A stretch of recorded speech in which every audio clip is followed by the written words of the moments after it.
আসসালামু আলাইকুম রহমতুল্লাহ। সুপ্রিয় দর্শক, এবার সাংবাদিক ইলিয়াস হোসাইনের ভিডিওর জবাব দিয়েছে জামাত।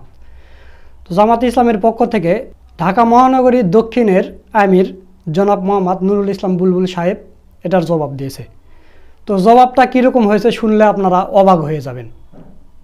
তো প্রিয় দর্শক, এই সাংবাদিকেরা প্রশ্ন করেছিল নুরুল ইসলাম বুলবুল সাহেবকে, তো ইলিয়াস হোসাইন যে এগুলো অভিযোগ করলো সেই ব্যাপারে আপনারা কি বলবেন।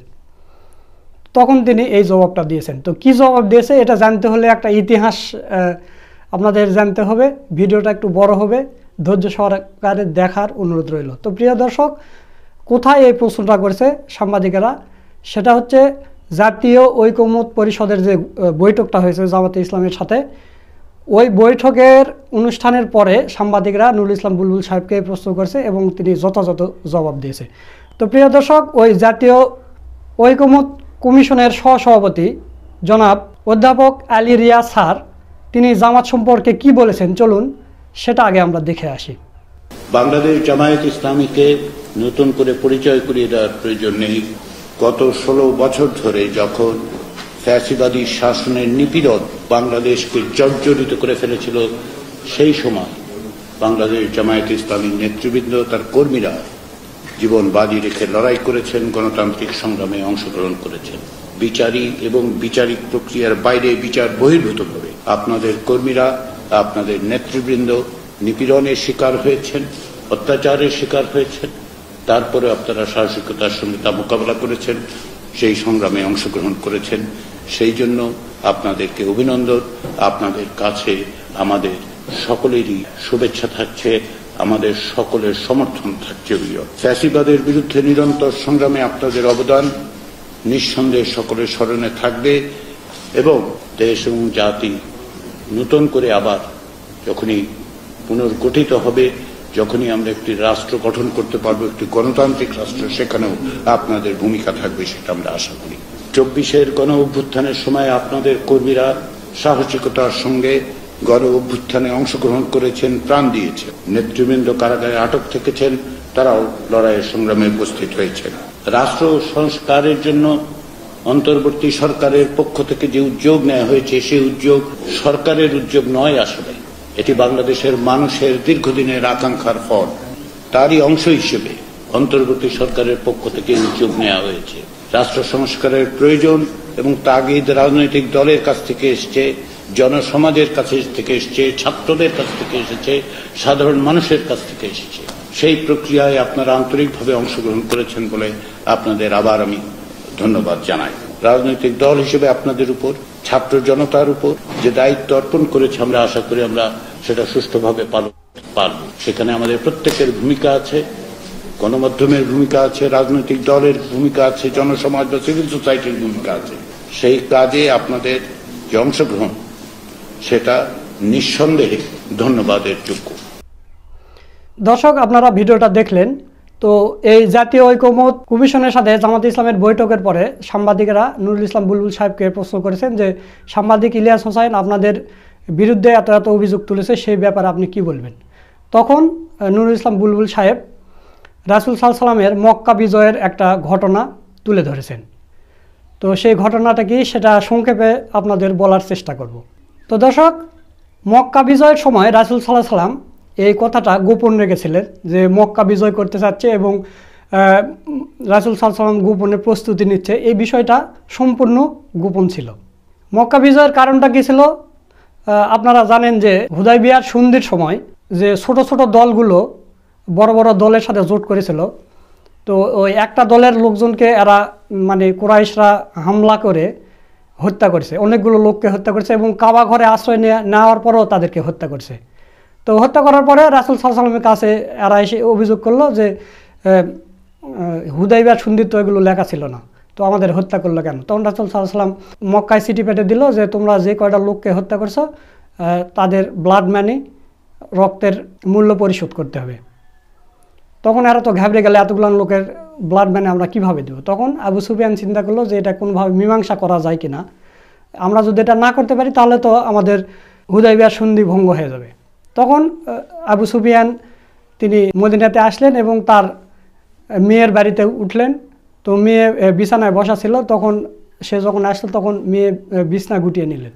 তখন বলল কি আমি কি এই বিছনার যোগ্য নয় মেয়ে? তখন মেয়ে বলতেছে যে না, এই বিছনায় রাসূল সাল্লাল্লাহু আলাইহি ওয়াসাল্লাম বসে, এই বিছনায় কোনো মুশরিক নাপাক লোকের এখানে বসার স্থান নেই। তো তখন ওখান থেকে বের হয়ে গেল। বের হয়ে যাওয়ার পরে হযরত ওমর রাদিয়াল্লাহু আনহুকে বলল, তারপরে আরও সাহাবাদের বললেন যে রাসূল সাল্লাল্লাহু আলাইহি ওয়াসাল্লামের সাথে দেখা করব এবং এই হুদায়বিয়ার সন্ধি এটা পুনর্গঠন করব। তো তখন কেউ রাজি হলো না। রাজি না হওয়াতে তখন আবু সুফিয়ানের মানে কি বলে, তার জীবন হুমকির মুখে পড়লো। সে মদিনা থেকে বেরোতে পারতেছে না, হয়তো সাহাবীরা তাকে হত্যা করতে পারে। পরে হযরত আলীর কাছে গেল এবং হাসান হোসাইনের দোহাই দিয়ে সে নিরাপত্তা আশ্রয় করলো হচ্ছে মসজিদের নববীর সামনে। তারপর ওখান থেকে মক্কায় ফিরে আসলো। তো হুদায়বিয়ার সন্ধি যখন ধ্বংস হয়ে গেল তখন রাসূল সাল্লাল্লাহু আলাইহি ওয়াসাল্লাম মক্কা বিজয়ের জন্য প্রস্তুতি নিচ্ছিলেন। তো এই প্রস্তুতি নেওয়ার পরে কি হলো, এই গোপনে প্রস্তুতি নেওয়ার এই ঘটনাটা মক্কাতে পৌঁছে যাচ্ছিল। এটাই হচ্ছে আসল ঘটনা। সেটা এখন আপনাদের সংক্ষেপে বলিস। বনি মুত্তালিবের একজন আজাদকৃত দাসী, তার নাম হচ্ছে সারা। এ গান বাজনা করে, বিভিন্ন অনুষ্ঠানে যায় অতিথি হয়ে, বিভিন্ন যুবকদের সাথে তার সম্পর্ক, এ করেই তার দিন কাটতো, মানে কামাই রোজগার হতো, এটা দিয়ে সে চলতো। তো সে এখন মদিনাতে এসেছে। আসার পরে রাসূল সাল্লাল্লাহু আলাইহি ওয়াসাল্লামের সাথে দেখা হয়েছে। রাসূল সাল্লাল্লাহু আলাইহি ওয়াসাল্লাম বলল, সারা তুমি এখানে? তখন সারা বলল যে আমি খুব অভাবে আছি, আমার খাওয়া পড়ার মতো কিছু নেই, আমি সাহায্যের জন্য মদিনায় এসেছি। তো রাসূল সাল্লাল্লাহু আলাইহি ওয়াসাল্লাম বলল, সারা তুমি কি হিজরত করেছো বা মুসলমান হয়েছো, ইসলাম ধর্ম গ্রহণ করছো? তখন বলছে যে না। তখন রাসূল সাল্লাল্লাহু আলাইহি ওয়াসাল্লাম সারাকে বলল, কেন মক্কাতে তুমি গান বাজনা করতে, বড় বড় অনুষ্ঠানে যেতে, তোমার অনেক যুবক বন্ধু ছিল, তারা এখন কোথায়? তখন সারা বলল যে বদরের যুদ্ধের পরে মক্কাতে আর কোনো গান বাজনা, কোনো অনুষ্ঠান কিছুই হয় না, এখন ঘরে ঘরে শুধু কান্না হয়। তখন রাসূল সাল্লাল্লাহু আলাইহি ওয়াসাল্লাম বনি মুত্তালিবের যারা হিজরত করেছে তাদেরকে বলল যে এটা আমাদের আজাদকৃত দাসী, আমাদের বংশের, তো তোমরা তাকে কিছু সাহায্য করো। তখন ওই সারা মহিলাকে বনি মুত্তালিবের লোকজন সাহায্য করলো, ও সে সাহায্য সহযোগিতা নিয়ে আবার মক্কার দিকে রওনা হয়েছে। তখন বদরি সাহাবী হাতিব ইবনে আবি বুলতা, ইনি একটা চিঠি লিখে ওই সারাকে দিলেন আর 10টা স্বর্ণমুদ্রা দিলেন যে এই চিঠিটা মক্কার কুরাইশদের যে কোনো একটা নেতার কাছে দিয়ে দিবেন, গোপনে, অতি গোপনে। তো বদরি সাহাবী হাতিম ইবনে আবি বুলতা, তার উদ্দেশ্য খারাপ ছিল না। তার উদ্দেশ্য ছিল যে তার পরিবার আছে ওখানে, কিন্তু বংশ কোনো লোক নেই, মানে কাবাতে, মক্কাতে। তো এই চিঠিটা যদি তাদের দেওয়া হয় যে রাসূল সাল্লাল্লাহু আলাইহি ওয়াসাল্লাম গোপনে মক্কা বিজয়ের প্রস্তুতি নিচ্ছে, তো তাহলে তারা হয়তো তার পরিবারকে নিরাপত্তা দেবে, এই কারণে এই চিঠিটা দিয়েছিল। তো এই চিঠি নিয়ে যখন সারা মহিলাটা রওনা হয়েছে, এই মুহূর্তে আল্লাহ তাআলা জিবরাইল আমিনকে রাসূল সাল্লাল্লাহু আলাইহি ওয়াসাল্লামের কাছে পাঠিয়ে দিয়ে বলতেছে যে আপনার মক্কা বিজয়ের এই খবরটা ফাঁস হয়ে যাচ্ছে। এরপরে জিবরাইল আমিন রাসূল সাল্লাল্লাহু আলাইহি ওয়াসাল্লামকে বললেন যে আপনার লোকেরা যদি এখন তাকে ধরতে যায় তাহলে রওজায়ে খাক নামের জায়গায় ওই মহিলাকে পাবে এবং ওই চিঠিটা নিয়ে আসতে পারবে। তখন রাসূল সাল্লাল্লাহু আলাইহি ওয়াসাল্লাম হযরত আলী, জুবায়ের এবং মেকদাদ রাদিয়াল্লাহু আনহু, তিনজন, আরও একজন, 4 জনকে পাঠিয়ে দিলেন যে তোমরা সোজা চলে যাবে, রওজায়ে খাক নামে একজন মহিলাকে পাবে, সারা নামে মহিলা, সেই মহিলার কাছে চিঠি আছে, সেই চিঠিটা তোমরা নেবে, যদি দিতে অস্বীকার করে তাহলে তাকে হত্যা করবে। এরপর এই 3-4 জন সাহাবী রওনা দিলেন। দেওয়ার পরে রওজায়ে খাক নামে জায়গায় যেয়ে ওই মহিলাকে ধরেছে। ধরার পরে ওই মহিলাকে বলতেছে তোমার কাছে একটা চিঠি আছে, চিঠিটা আমাদের দাও। তখন ওই মহিলা অস্বীকার করতেছে যে না, আমার কাছে কোনো চিঠি নেই। তখন হযরত আলী রাদিয়াল্লাহু আনহু এমন একটা কথা বলেছে, হযরত আলী বলতেছে যে রাসূল সাল্লাল্লাহু আলাইহি ওয়াসাল্লাম জীবনেও কোনোদিন মিথ্যা কথা বলে না। রাসূল সাল্লাল্লাহু আলাইহি ওয়াসাল্লাম এই কথা বলেছে তোমার কাছে চিঠি আছে, তুমি যদি চিঠি না দাও তাহলে তোমাকে উলঙ্গ করে আমরা তল্লাশি করব। তখন ওই মহিলা ভয় পেয়ে গেল। ভয় পাওয়ার পরে বলল তোমরা একটু হেঁটে যাও, সরে যাও, আমি দিচ্ছি। তখন চুলের খোপার ভিতর থেকে সেই চিঠিটা বের করে দিল। দেওয়ার পরে ওই সারা মহিলা মক্কায় চলে গেল। সারা মহিলা তার চিঠি পড়েনি যে ভিতরে কি আছে, সে চলে গেল। আর হযরত আলী রাদিয়াল্লাহু আনহু এনারা 4 জন মদিনায় ফিরে আসলো। আসার পরে রাসূল সাল্লাল্লাহু আলাইহি ওয়াসাল্লামের কাছে চিঠি দিল। দেওয়ার পরে রাসূল সাল্লাল্লাহু আলাইহি ওয়াসাল্লাম চিঠি পড়লেন এবং বদরি সাহাবী হাতিম ইবনে আবি বুলতাকে ডাকলেন যে দেখো তো এই চিঠি তুমি চিনতে পারো কিনা। তখন বদরি সাহাবী বললেন যে হে রাসূল সাল্লাল্লাহু আলাইহি ওয়াসাল্লাম, আমার খারাপ কোনো উদ্দেশ্য ছিল না, আমার ইমানেরও কোনো ঘাটতি নেই, কিন্তু আমার পরিবারের জন্য, আমার পরিবারকে যদি তারা নিরাপত্তা দেয় এই আশায় আমি এই চিঠিটা দিয়েছিলাম। এরপর হযরত ওমর রাদিয়াল্লাহু আনহু বললেন যে এই একটা মুনাফিক, রাসূল সাল্লাল্লাহু আলাইহি ওয়াসাল্লাম আমাকে অনুমতি দেন, একে আমি হত্যা করব।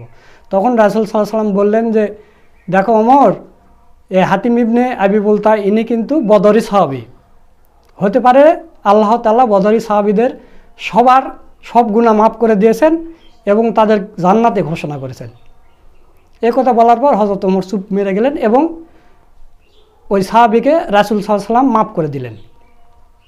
তো এই ঘটনাটা নুরুল ইসলাম বুলবুল সাহেব, সাংবাদিক ইলিয়াস যে ভিডিওটা দিয়েছে জামাতের বিরুদ্ধে এবং সাংবাদিকেরা যে প্রশ্ন করেছে, সাংবাদিকের প্রশ্নের উত্তরে এই ঘটনাটা নুরুল ইসলাম বুলবুল সাহেব বলেছেন।